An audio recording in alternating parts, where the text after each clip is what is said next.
दोस्तों, आज हम एक्सप्लेन करने वाले हैं हाल ही में आई मूवी पोर्टल को, जो कि आपको जरूर पसंद आएगी, इसलिए वीडियो को अभी लाइक कर दीजिए। हम चलिए कहानी शुरू करते हैं। तो मूवी की शुरुआत में हम गंगा नाम के एक आदमी को देखते हैं। जब गंगा जंगल से कहीं जा रहा होता है, तभी पटेल के गुंडे गंगा पर हमला कर देते हैं। असल में पटेल गंगा के गाँव का सबसे बड़ा जमींदार था। वो सभी गुंडे मिलकर गंगा को बहुत मारते हैं। तब गंगा पटेल के पैरों में गिरकर उसे कहता है कि मुझे जाने दो, मुझे मेरी बेटी की जान बचानी है। लेकिन पटेल उसकी बात नहीं मानता, बल्कि वो गंगा की आंखों में जहरीले पत्ते का लिक्विड डाल देता है। फिर वो वहाँ से चला जाता है, पर पटेल के गुंडे अभी भी उसे मारे जा रहे थे। अब गंगा की हालत काफी खराब हो जाती है, पर वो कैसे भी करके पटेल के गुंडों के हाथों से बचकर जंगल की ओर भागने लगता है। गंगा को देखकर हम समझ पाते हैं कि जरूर गंगा किसी चीज की तलाश में जंगल आया था। यहाँ से मूवी पास्ट में जाती है और हम मलाना नाम के एक आदमी को देखते हैं। मलाना की बीवी की आज डिलीवरी होती है,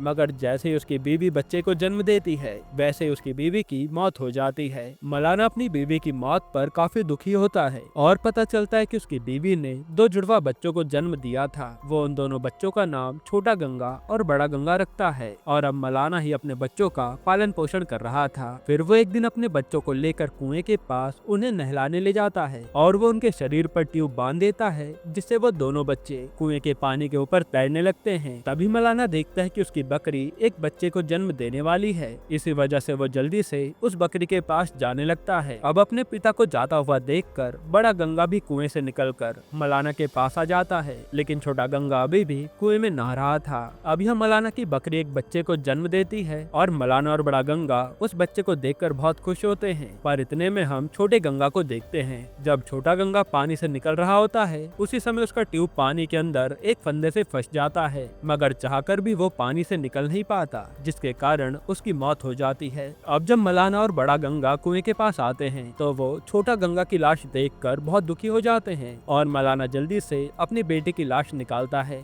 जो देखकर वो पूरी तरह टूट भी जाता है। यहाँ गंगा भी अपने भाई को खोकर काफी दुखी था। इसके बाद मलाना और गंगा मिलकर छोटे गंगा का अंतिम संस्कार कर देते हैं, लेकिन मलाना काफी कोशिश करने के बाद भी अपने बेटे को भुला नहीं पाता। फिर हमें पता चलता है कि गांव वालों ने माता को चढ़ाने के लिए एक बकरी पाली थी और वो कुछ साल में एक बार माता के सामने उस बकरी की बलि दी जाती है, क्योंकि गांव वालों का मानना है कि अगर ये लोग बलि नहीं देंगे तो माता उनसे गुस्सा हो जाएंगी और गांव में ना तो बारिश होगी और ना ही लोग स्वस्थ रह पाएंगे। और इस बार उस बकरी की पूरी जिम्मेदारी मलाना के ऊपर होती है। फिर अगले दिन हम देखते हैं कि गाँव में शिव नाम का आदमी सभी गाँव वालों के ब्लड सैंपल को अपने साथ लेकर जा रहा होता है, क्योंकि गाँव में बीमारी की वजह से कई लोगों की मौतें हो रही थी। इस बीमारी का पता लगाने के लिए ही शिव सबके सैंपल ले रहा था। फिर रास्ते में शिव को मलाना मिलता है और वो मलाना के बेटे की मौत की खबर सुनकर काफी दुखी होता है। फिर शिव मलाना से कहता है कि इस गांव में कोई भी पढ़ा लिखा नहीं है। अगर तुम अपने बेटे को पढ़ा लिखा कर डॉक्टर बनाओगे तो तुम्हारा बेटा गाँव में सबका इलाज कर पाएगा।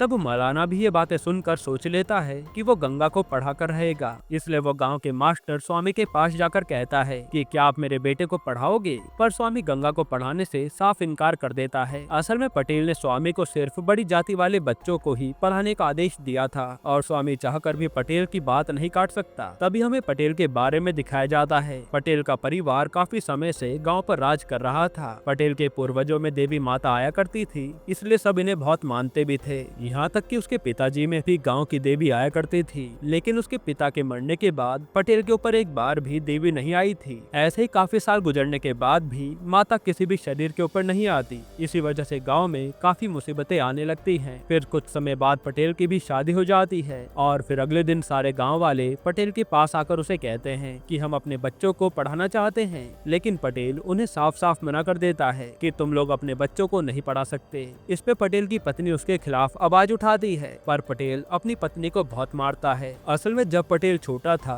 तब से उसे छोटी जाति वाले लोगों से नफरत हो गई थी, इसलिए पटेल ने सोच लिया था कि वो किसी भी छोटी जाति वाले बच्चे को पढ़ने नहीं देगा। खैर फिर मलाना भी पटेल से आकर कहता है कि मैं अपने बच्चों को स्कूल में पढ़ाना चाहता हूँ। तब मलाना की बात सुनकर पटेल को काफी गुस्सा आता है और वो मलाना के बेटे को गंगा जल देते हुए कहता है कि तुम इस गंगा जल जल को माता की बकरी के ऊपर चढ़ा कर आओ। अब जब तक गंगा उस बकरी के ऊपर जल चढ़ाने जाता है तब तक पटेल मलाना को बहुत बुरी तरह मारने लगता है, जिससे मलाना की जान चली जाती है। फिर पटेल मलाना की मौत के इल्जाम से बचने के लिए गाँव वालों के सामने नाटक करता है कि उसके शरीर पर माता आ गई है, और गाँव वाले भी ये देखकर काफी खुश हो जाते हैं क्योंकि कई सालों बाद देवी ने दर्शन दिए थे। तब पटेल सभी से कहता है कि तुम्हें मेरी बात माननी पड़ेगी, वरना पूरे गांव में बीमारी की वजह से सबकी मौत हो जाएगी। पहले ही बीमारी की वजह से मलाना की मौत हो गई है। अगर तुम लोग गांव में खुशहाली देखना चाहते हो तो तुम्हें हमेशा मेरी बात माननी पड़ेगी। इस पे सभी गांव वाले पटेल की बात को सच मान लेते हैं। दूसरी तरफ गंगा अपने पिता की लाश को देखकर बहुत रोता है, मगर गंगा को ये बात पता नहीं थी कि उसके पिता को पटेल ने मारा है। और मलाना के मरने के बाद गाँव वाले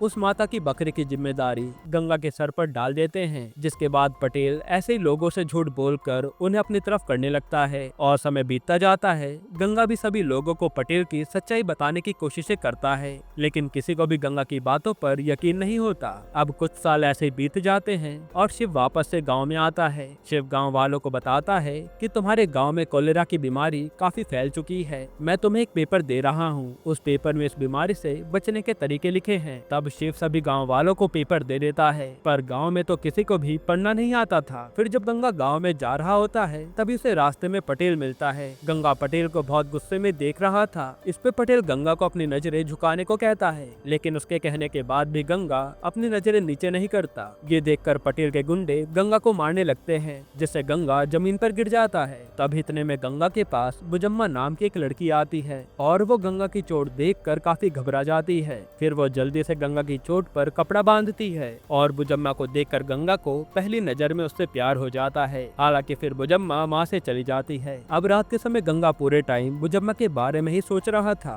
वहाँ हम गंगा के दोस्त जंगू को भी देखते हैं। खैर, इसके बाद अगली सुबह बुजम्मा अपने दोस्तों के साथ काम पर जा रही होती है। तभी गंगा बुजम्मा के पास भागते हुए आता है और कहता है कि तुम्हारा शुक्रिया, तुमने कल मेरी मदद जो की थी। इस पे बुजम्मा कहती है कि शुक्रिया कहने की कोई जरूरत नहीं है, तुम बस अपना ख्याल अच्छे से रखना। यहाँ हमें पता चलता कि बुजम्मा भी गंगा को पसंद करती है। इसके बाद बुजम्मा भी काम के समय गंगा के ख्यालों में ही डूबी रहती है। उसी समय बुजम्मा के पास उसका बड़ा भाई सीना आता है, जिसे ड्रिंक करने की बहुत खराब आदत थी। फिर रात में सीना अपने दोस्तों के साथ ड्रिंक करके खूब नशे में डूब जाता है। इतने में बुजम्मा सीना के पास आकर उसे अपने साथ घर ले जाने लगती है। साथ ही गंगा भी सीना को घर ले जाने में उसकी मदद कर रहा था। जहाँ रास्ते में जाते जाते ये दोनों खूब बातें भी करते हैं। फिर हम पटेल की माँ को देखते हैं। पटेल की माँ काफी टेंशन में बैठी हुई थी क्योंकि पटेल की पत्नी ने अभी तक एक भी लड़का पैदा नहीं किया था। तब थोड़े टाइम बाद स्वामी पटेल से मिलने उसके घर आता है और वो पटेल से कहता है कि स्कूल में बच्चों को बहुत गर्मी लगती है, क्या आप स्कूल में पंखा लगा सकते हैं। इस पे पटेल कहता है कि स्कूल में पंखा लगाने की कोई जरूरत नहीं है, बच्चे बिना पंखे के भी पढ़ सकते हैं। ये कहकर वो पटेल को घर से भगा देता है। लेकिन पटेल के घर पर स्वामी को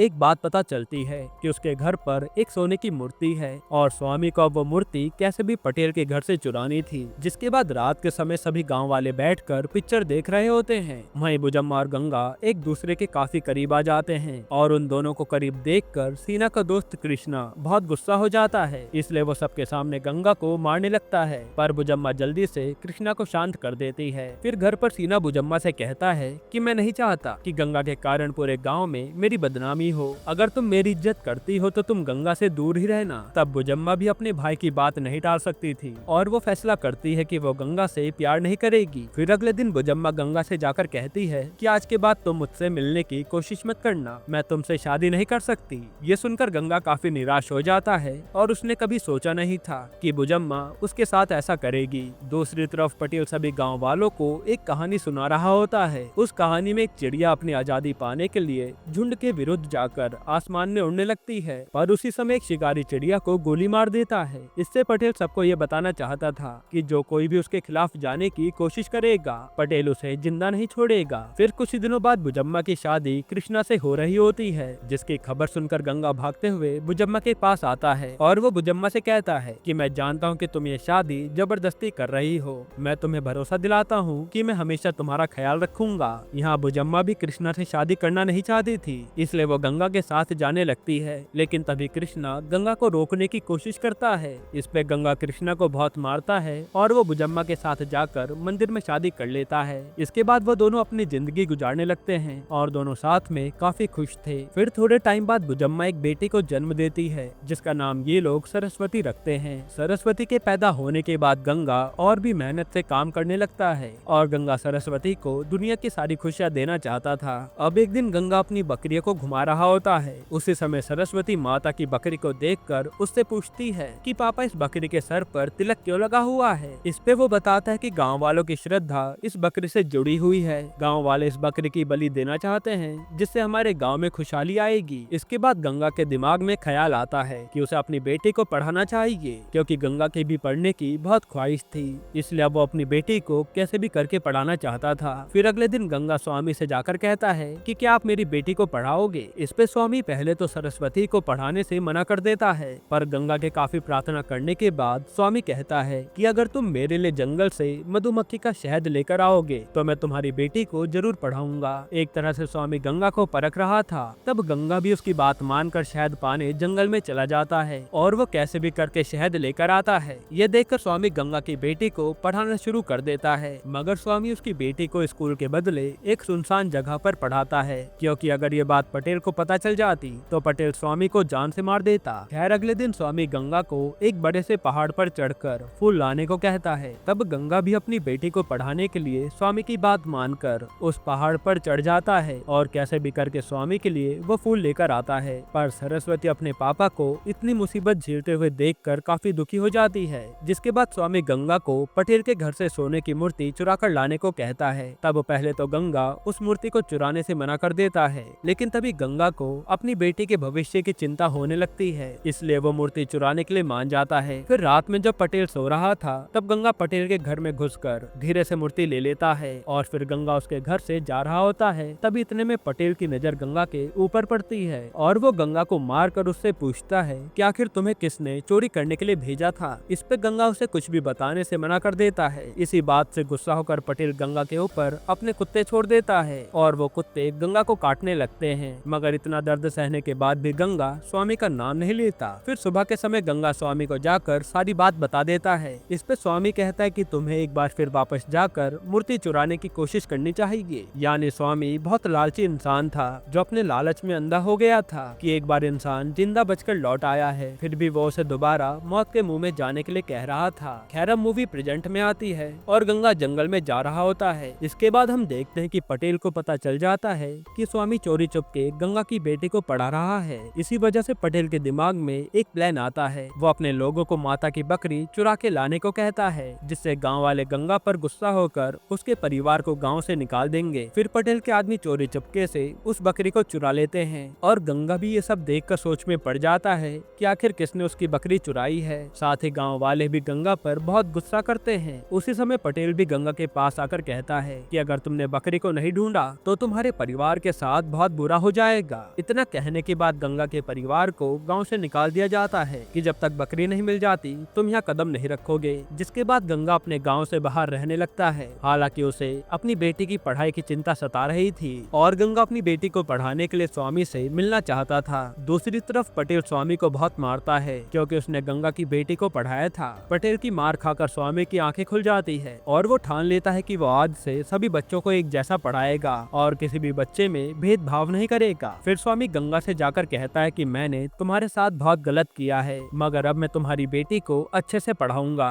पर उससे पहले तुम्हें गाँव में वापस आने के लिए उस बकरी को ढूंढना होगा। ये सुनकर गंगा काफी ज्यादा खुश हो जाता है और वो उसे कहता है कि तुम टेंशन मत लो, मैं कैसे भी करके उस बकरी को ढूंढ लूंगा। तभी एक दादी माँ गंगा के पास आकर उसे कहती है कि तुम अगर भगवान के सामने खुद को कोड़े मारोगे तो भगवान तुम्हारी ख्वाहिश जरूर पूरी करेंगे। इस पे गंगा उनकी बात मानकर भगवान के सामने खुद को कोड़े मारता है। साथ ही वो भगवान को खुश करने के लिए जलते हुए कोयले पर भी चलता है, लेकिन ये सब करने के बाद भी गंगा को बकरी नहीं मिलती। यहाँ बुझम्मा भी गंगा को इतनी मुसीबत में देखकर काफी दुखी हो जाती है क्योंकि गंगा के ऊपर एक के बाद एक मुसीबतें आती जा रही थी। फिर रात में पटेल गांव वालों के सामने एक्टिंग करता है कि उसके ऊपर माता आई है और वो कहता है कि गांव के बाहर वाले झरने के नीचे गंगा को बकरी मिल जाएगी, लेकिन बकरी पाने के लिए गंगा को झरने में कूदना पड़ेगा। तब गांव वाले जाकर ये बात गंगा को बताते हैं और गंगा भी गांव वालों से वादा करता है कि वो कैसे भी करके झरने के नीचे से बकरी लेकर आएगा। पर बुजम्मा को अभी भी गंगा की चिंता सता रही थी, इसलिए बुजम्मा भगवान से जाकर गंगा के लिए प्रार्थना करती है। फिर वो पटेल से जाकर कहते कि मैंने तुमसे बड़ा राक्षस नहीं देखा, तुम बस गाँव वालों को बेवकूफ बना रहे हो। इस पे पटेल गुस्से में बुजम्मा को काफी मारने लगता है, लेकिन इतने में सीना आकर बुजम्मा को बचा लेता है। जिसके बाद अगले दिन गंगा सोच लेता है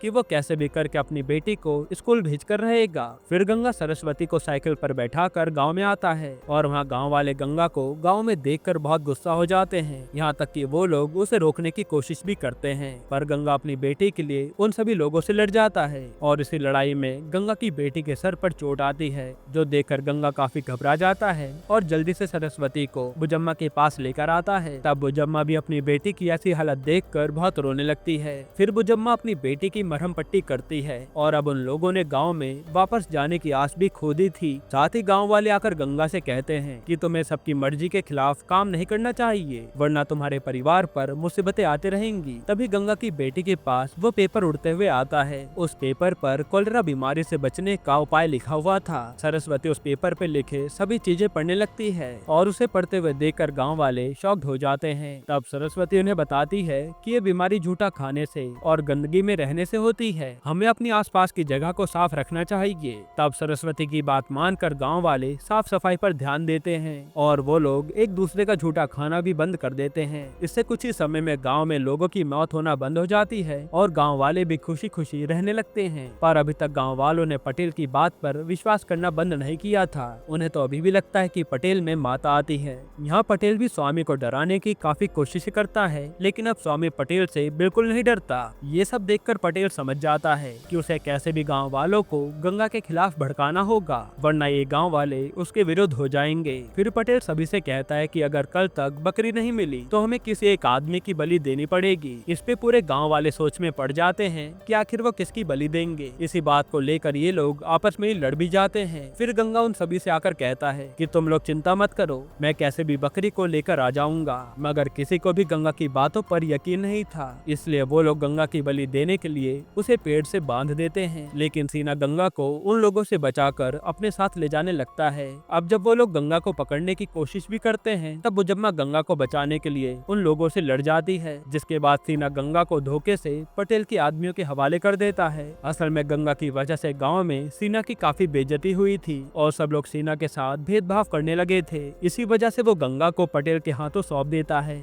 मगर गंगा को पटेल के हवाले करने के बाद सीना को अंदर से बहुत बुरा फील हो रहा था, क्योंकि आखिर गंगा सीना की बहन का पति था। इसलिए उसी दिन सीना पेड़ से लटक कर अपनी जान दे देता है। दूसरी तरफ पटेल के आदमी गंगा को बहुत मारते हैं। तब गंगा कैसे भी करके उनसे अपनी जान बचाकर वहाँ से भाग निकलता है। और जो हमें मूवी की शुरुआत में सीन दिखाया गया था वो इसी से कनेक्टेड था, जहाँ गंगा अपनी बेटी को बचाने के लिए बकरी को ढूंढ रहा है। अब मूवी प्रेजेंट में आती है और गंगा को कुछ भी ढंग से दिखाई नहीं दे रहा था, पर गंगा अपने परिवार की जान बचाने के लिए नदी में कूद जाता है, क्योंकि पूजा के दौरान गंगा की जगह उसकी बच्ची की बलि दी जाएगी। वहीं गांव में माता की पूजा शुरू हो जाती है और गंगा को कैसे भी माता की पूजा से पहले बकरी को लाना था। फिर हम पटेल को देखते हैं। पटेल वापस से सबके सामने माता की एक्टिंग करने लगता है और गंगा को नदी के उस पार सभी बकरियां मिल जाती हैं और वो उन सभी बकरियों में से माता की बकरी ढूंढने लगता है। तभी उसे याद आता है कि माता की बकरी के पैर में लाल कपड़ा बंधा हुआ था और काफी ढूंढने के बाद उसे आखिर में बकरी मिल जाती है। तब गंगा जल्दी से उस बकरी को अपने साथ गांव लेकर जाने लगता है। इतने में पटेल के आदमी गंगा के पास आकर उस बकरी को जान से मार डालते हैं। ये देखकर गंगा बहुत रोता है, क्योंकि अब वो चाहकर भी अपने परिवार को नहीं बचा सकता। यहाँ जब पटेल उस बच्ची को मारने की कोशिश करता है, उसी समय कहानी फ्लैशबैक में जाती है। असल में बुजम्मा ने सभी गाँव वालों को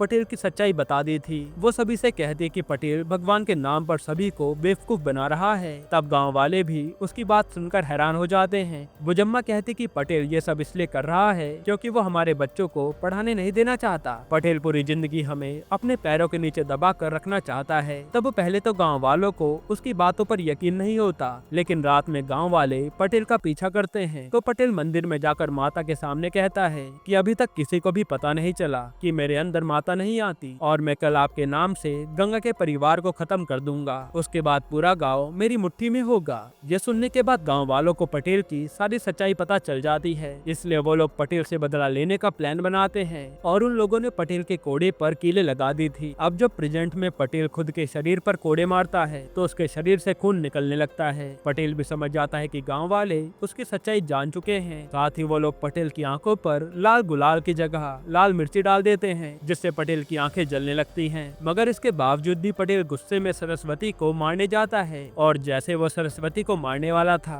तभी सारे गांव वाले मिलकर उस पर हमला कर देते हैं। यहाँ गांव वालों के मन में पहले से ही गुस्सा भरा हुआ था, क्योंकि उसकी वजह से गांव में लोगों की मौतें हो रही थी। अब हमें कुछ महीने बाद का सीन दिखाया जाता है, जहाँ गांव में सब कुछ ठीक हो गया था और सभी बच्चे एक साथ पढ़ाई कर रहे होते हैं। पटेल भी हॉस्पिटल में पड़ा था और गांव वालों ने पटेल को जिंदा छोड़ दिया था। फिर हम गंगा को देखते हैं। गंगा की आंखें हमेशा के लिए चली गई थी, पर इतना सब कुछ होने के बाद भी गंगा काफी खुश होता है, क्योंकि गंगा सिर्फ गांव की भलाई चाहता था और आखिर में गंगा की सारी मेहनत रंग लाई थी और गांव में सभी बच्चे अपनी मर्जी से पढ़ाई कर पाते हैं। यहीं पर ये मूवी खत्म होती है। दोस्तों, आपको ये मूवी कैसी लगी हमें कमेंट में जरूर बताइएगा और इसके अलावा आप कौन सी मूवी का एक्सप्लेनेशन चाहते हैं वो भी कमेंट कीजिएगा। बाकी अगर आपको हाल ही में आई कमाल की